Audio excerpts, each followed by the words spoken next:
Hello everyone. The Faceless Presenter brings you Africa Must Reason. Across the vast expanse of Africa, a somber reality casts a long shadow. Death, the inevitable visitor, arrives not just with sorrow but also with a hefty price tag. From the bustling cities to the rural heartlands, funerals have become grand spectacles, elaborate affairs that drain the pockets of individuals and weigh down the continent's economic progress. This is not a celebration of life but a costly goodbye that demands scrutiny.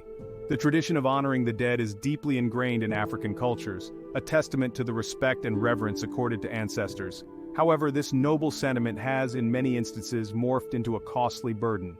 Funerals intended as solemn occasions for mourning and remembrance have transformed into extravagant displays of wealth and status, often driven by societal pressures and expectations.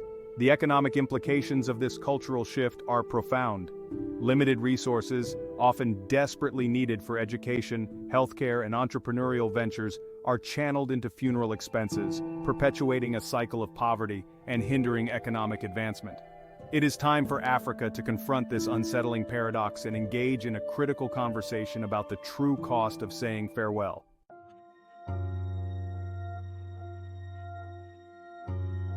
Why has Africa become ensnared in this costly cycle of death and debt? The answer lies in a complex interplay of cultural norms, societal expectations, and a reluctance to challenge deeply ingrained traditions. For generations, extravagant funerals have been viewed as a mark of respect, a way to honor the deceased and demonstrate the family's social standing. This cultural perspective, while understandable, has created a climate of competition and one-upmanship. Families often feel compelled to outdo each other, incurring significant debts to finance elaborate ceremonies, lavish feasts, and expensive funeral attire.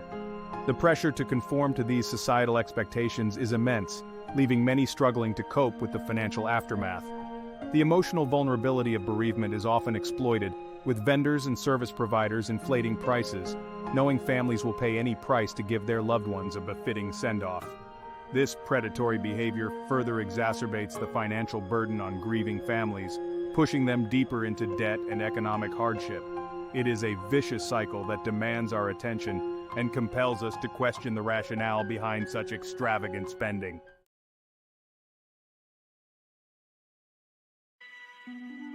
Africa stands at a crossroads. You are welcome to today's episode of Africa Must Reason. I am the Faceless Presenter. This is episode 2 of Pocket Economy. As you know, last week we presented the part 1, which was basically on funeral celebrations. In this episode we shall continue with the pocket economy, basing once again on funeral celebrations.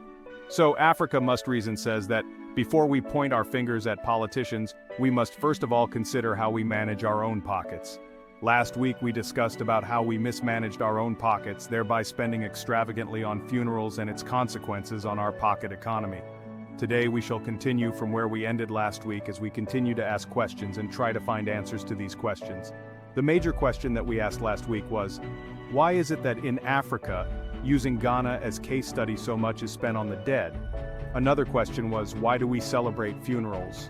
In the last episode, the major answer was that it is our culture and tradition, which we said is senseless. If you have not watched the first episode, you can find the link on this channel. The second reason that was being given was that when we have funeral celebrations, we spend so much so, we usually take advantage of the event in order to receive donations to cut down our expenses. Today, we shall talk in detail about the donations. The short message of our campaign is to talk about how we can change our mentality. Africa Must Reason devotes itself to some of these issues to make life better for the African. This campaign has started with how we can improve on managing our own pockets. This is not a call to abandon our traditions or disrespect our ancestors. It is an appeal for reason, for a balanced approach that acknowledges the financial realities of our time. We must initiate a national dialogue, a conversation that transcends generations, to critically examine our funeral practices and explore ways to make them more affordable and sustainable. It is time to shift our focus from extravagant displays to meaningful tributes.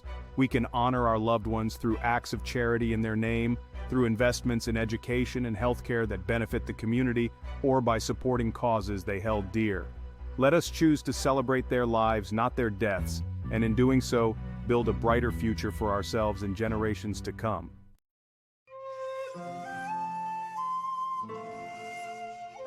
In this episode, we shall take a look at funeral donations into details. Africa Must Reason intends to campaign on what would help Africans to live a better life. We shall talk about what Africans must do to have a change-off mentality in order to live a better life. And that is what we have started with funeral celebrations in Africa. So, the campaign of Africa Must Reason is that funeral celebrations in Africa are useless, and spending so much on them does not make any sense. So, it is our campaign that henceforth we all stopped celebrating funerals. In the last episode, I mentioned that if we shall all come together to reason, then we should just go by this simple way. When our loved one is dead, we should just keep them at a mortuary for just some few days, after which we can follow our religious traditions.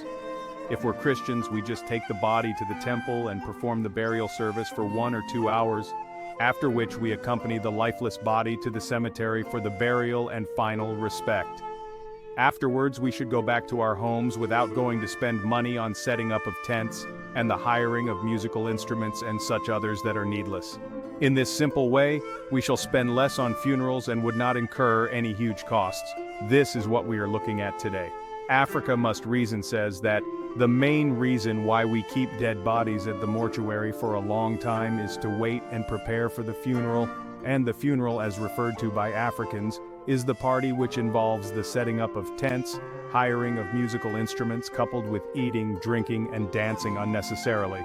So, funerals, as referred to by Africans, is the party after burial, which involves the hiring of instruments, the setup of tents, and long comments that precede funeral donations, coupled with the playing of music and other events which takes them not less than 6 hours, or even up to 10 hours. So, the question is, what at all do they do during this event? The comments they make are unnecessary, they are not fruitful, and they do not yield anything to them. What does that imply? It means that the event that Africans refer to as funeral, that they invest so much money, so much time, and their all makes no sense and has no usefulness. Africa must reason. Nothing is done over there. No importance is attached to what they do. They only waste time, waste money, and waste their energy and their everything, making unnecessary comments and other useless things. But then, it is the very reason why dead bodies are kept at the mortuary for a long time. And we have all seen and understood that this event has no significance. So our campaign is, if we shall all reason together, so that after 2 or 3 days, we hold the burial service, then, after burying the dead body, we all go home. I don't believe there would be any huge cost incurred on this. So, somebody will ask, if we do not organize this event, how do we make money? How do we cut down cost? How do we compensate what we have spent? The answer is very simple. If you don't hold any funeral, as you refer to, you don't incur any huge cost, so there is no need to compensate your expenses. What I'm trying to say is, if after the death of your loved one, 2 or 3 days afterwards, you hold the burial service, you bury them, and you forfeit what you refer to as funerals, you would not incur any cost, so there would not be any need to accept funeral donations to cover such cost. Yeah, somebody will say, what about people who come from afar? Because we have to prepare something for them to eat. Just like I have said, if we are to forget about this event we refer to as funeral, there would not be any need to organize anything, to invite so many people from afar, and there wouldn't be any need to prepare anything that is food or drink that would incur so much cost. We are just trying to say that what we refer to as funeral is insignificant and not important. It's useless, and has so much negative impact on our economy. However, as we navigate the complexities of these traditions, we must also confront the uneasy truth. The line between honoring the dead and burdening the living has become increasingly blurred. While the intention may be rooted in respect and reverence, the financial implications of these elaborate ceremonies have far-reaching consequences, often trapping families in cycles of debt and impeding economic progress.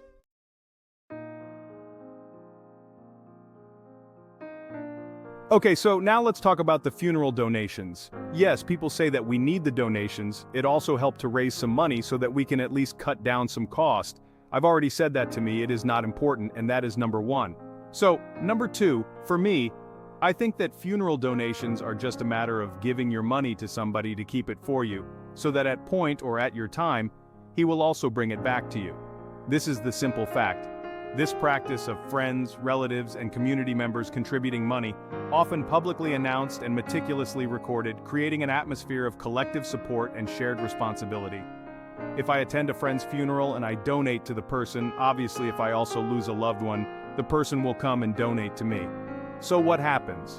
It means that what I gave to the person was kept for a refund to me.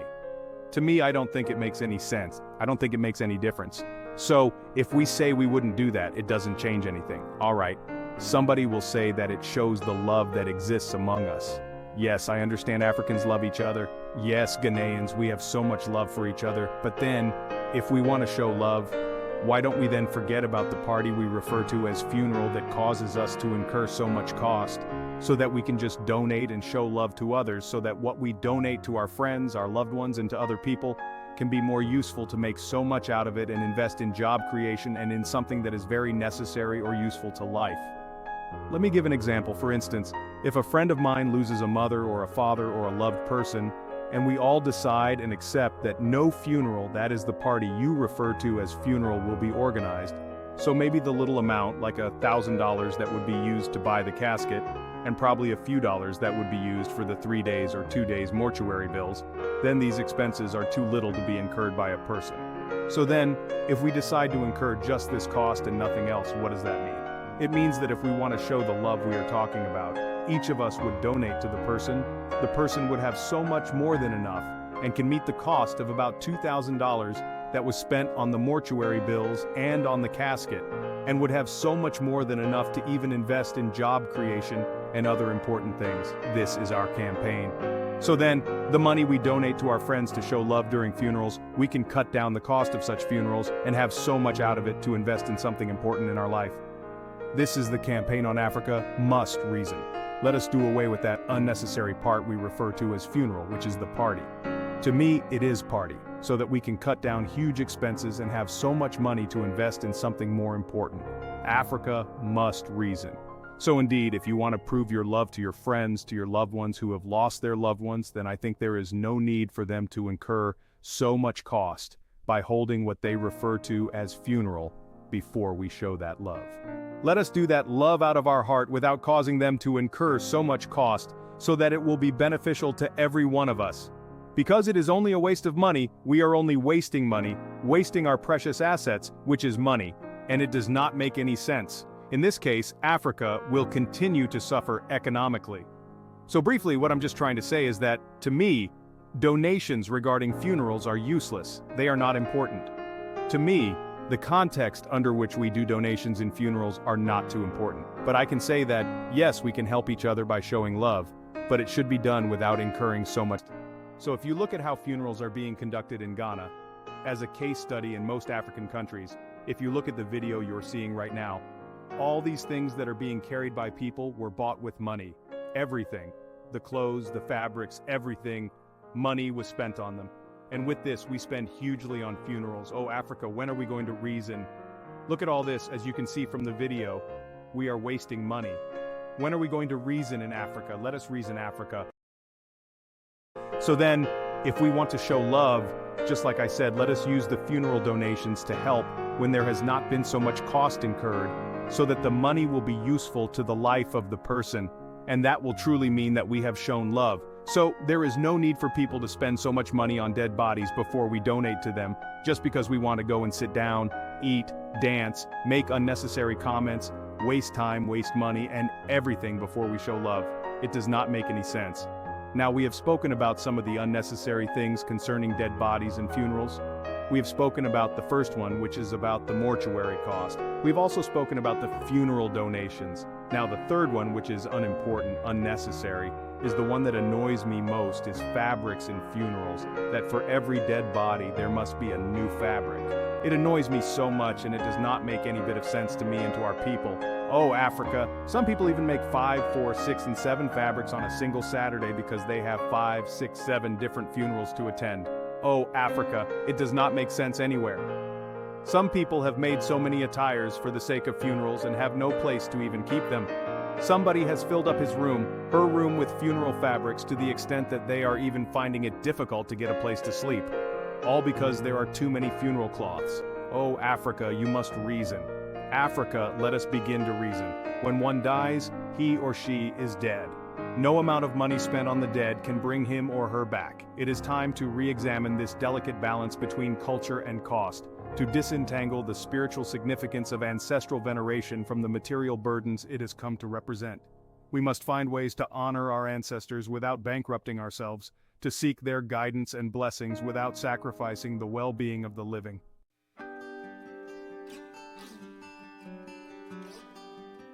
The essence of honoring the dead lies not in the extravagance of our spending, but in the sincerity of our hearts. There is time for everybody. Everybody's time will come and we shall all go back to the dust, so there is no need to spend so much. It is not the size of the casket, the richness of the fabrics, or the abundance of the feast that truly matters, but the depth of our grief, the love we hold in our hearts, and the legacy we choose to carry forward. It is time to shift our focus from material offerings to meaningful tributes, to find ways to honor our loved ones that align with our values and our financial realities. One way to achieve this is by embracing charitable giving in the name of the deceased. Instead of pouring resources into fleeting displays of wealth, we can choose to invest in causes that were close to their hearts, supporting initiatives that improve education, healthcare, or economic opportunities within our communities. Such acts of generosity not only honor their memory, but also create a lasting impact on the lives of others, a testament to their values and their contributions to society. Another meaningful alternative is to celebrate their lives through storytelling, preserving their memories through shared anecdotes, photographs, and written accounts. These narratives, passed down through generations, become invaluable treasures. What annoys me most is when you talk about these things, they say, "Oh, we want to honor our loved person who is dead." Oh, Africa. Africa, you only want to honor the dead body. You don't have anybody to honor than the dead one. Oh, Africa. It's unfortunate. Even when they were alive, you never attempted to honor them. At times, on their sick beds, they only need just a little amount of money to buy medicine to survive, but we neglect them. You don't mind them, and when they die, you want to honor them. Oh, Africa, you must reason. Africa, you must reason. When your father was alive, you never honored him. Did you ever celebrate his birthday to honor him? Even when he was alive, anytime you saw his call, you never wanted to answer because you thought he was going to ask you for money, and when he died, you said, "I'm going to honor my father." Oh, does it make sense? We have the power to redefine what it means to honor the dead. You never honored your mother by building her a house or even buying her a car when she was alive, and when she died, you want to honor her. Does that make sense? Oh, Africa.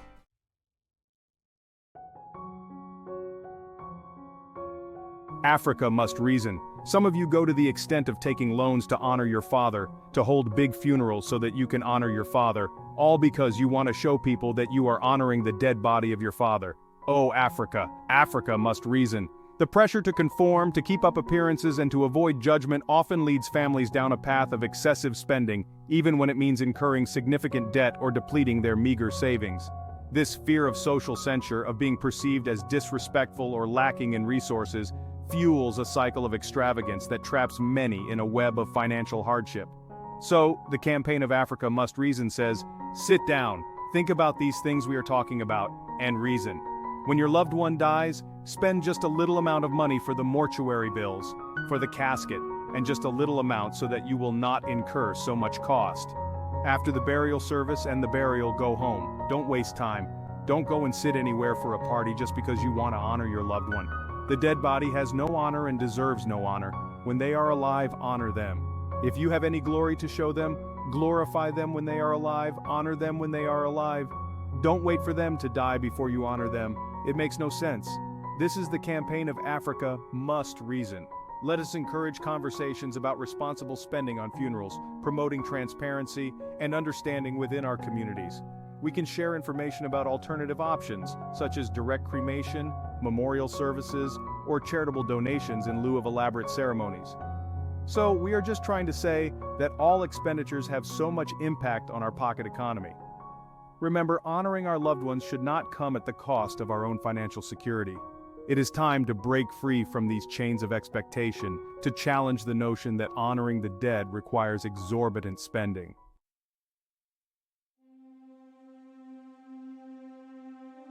Do you know something? Somebody is crying and has even little money to afford one squared meal. Somebody is finding it difficult to get something to buy food, but they are still spending so much on funerals. The ripple effect, unveiling the true cost of extravagant funerals on individuals and families. While the emotional toll of losing a loved one is immeasurable, the financial burden of extravagant funerals adds a crushing weight to an already difficult time. For many families across Africa, the death of a breadwinner, a parent, or a child triggers a cascade of financial challenges that can have long-lasting consequences, pushing them deeper into poverty and jeopardizing their future prospects.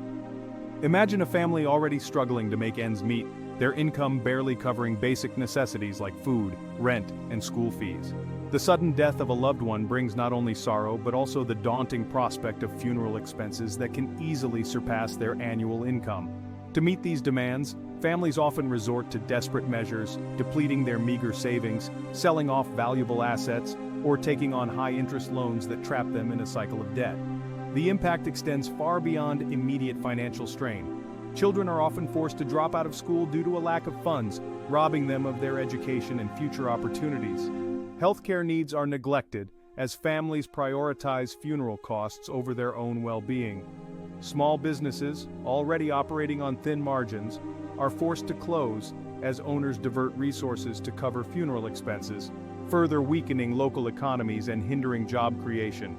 The ripple effect of a single extravagant funeral can be felt for generations, perpetuating a cycle of poverty and limiting opportunities for advancement.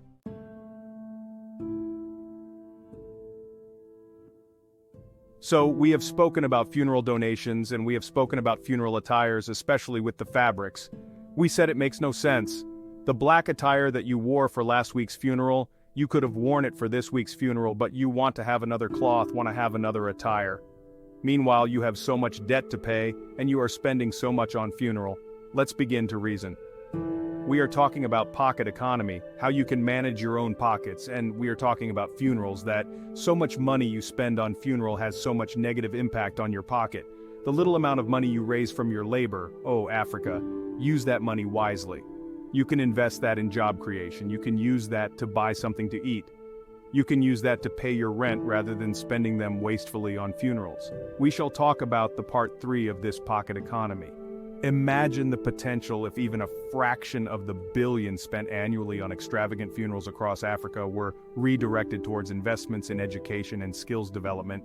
We could build more schools, train more teachers, and equip our youth with the knowledge and skills they need to compete in the global economy. Imagine the impact on public health if these resources were channeled towards building hospitals, training healthcare professionals, and providing access to essential medicines and treatments. Instead of fueling a cycle of consumption and debt, imagine if these funds were directed towards supporting entrepreneurship and innovation. We could create an ecosystem where young people with bright ideas have access to the capital and mentorship they need to start businesses, create jobs, and contribute to economic growth. By shifting our priorities from extravagant displays of grief to strategic investments in our future, we can unlock Africa's true economic potential and build a more prosperous future for all.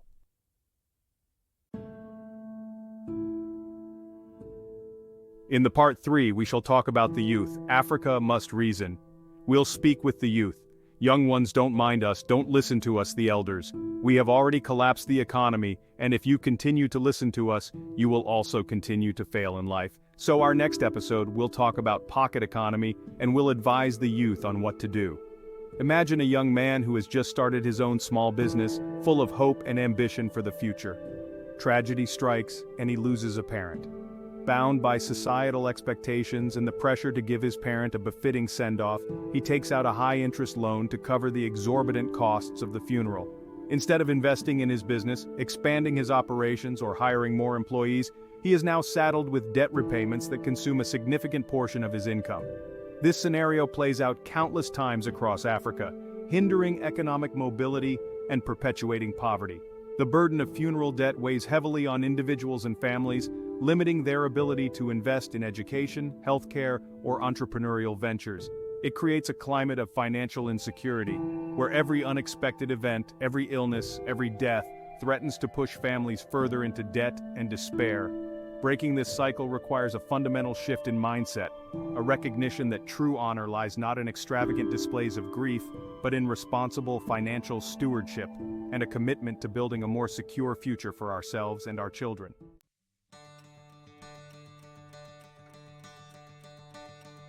Investing in life, not death, redirecting resources towards sustainable development and economic growth. Africa stands at a crossroads.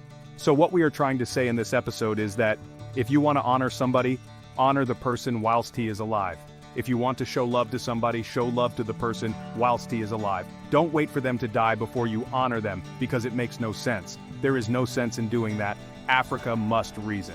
My point is, if all this amount we spend on funerals could bring the person back to life, I wouldn't be worried about that. But the point is, no amount of money can bring the person back to life. So Africa, you must reason. Somebody would say, I want to buy a very nice casket, a very beautiful casket to honor my father, to honor my mother. Africa, Africa, Africa. The casket will surely be eaten by moths.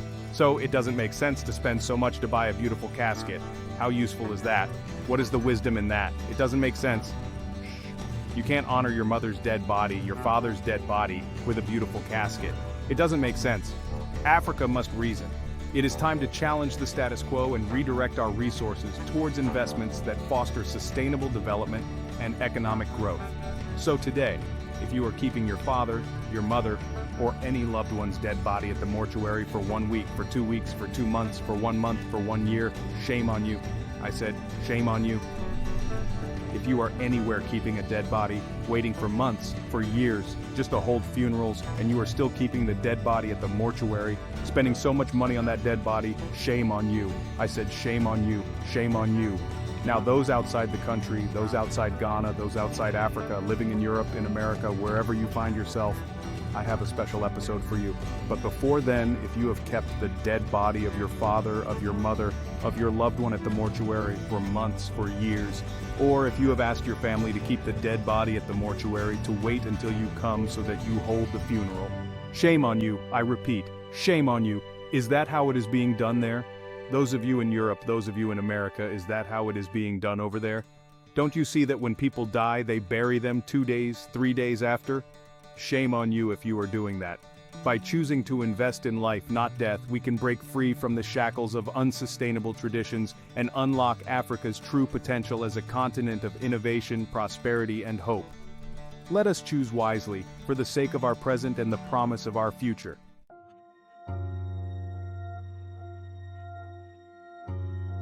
We are serious with this campaign, and we are going to do this campaign until Africa reasons. Africa must reason on this. We shan't allow you to waste so much money on funerals, all in the name of tradition and culture. Funeral is being wasteful to us. Funeral is costing us so much, and it is having so much negative impact on our pocket economy.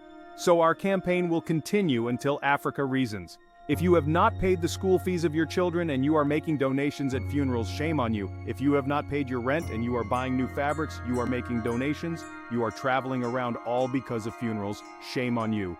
Our message today is simple. We are saying shame on you, whoever is spending so much on funerals. Shame on you, whoever is wasting so much money on funerals. It is time that Africa began to reason because we are wasting so much on funerals. Funerals are draining us. Funerals are draining our pockets, and they contribute nothing to the growth of our economy.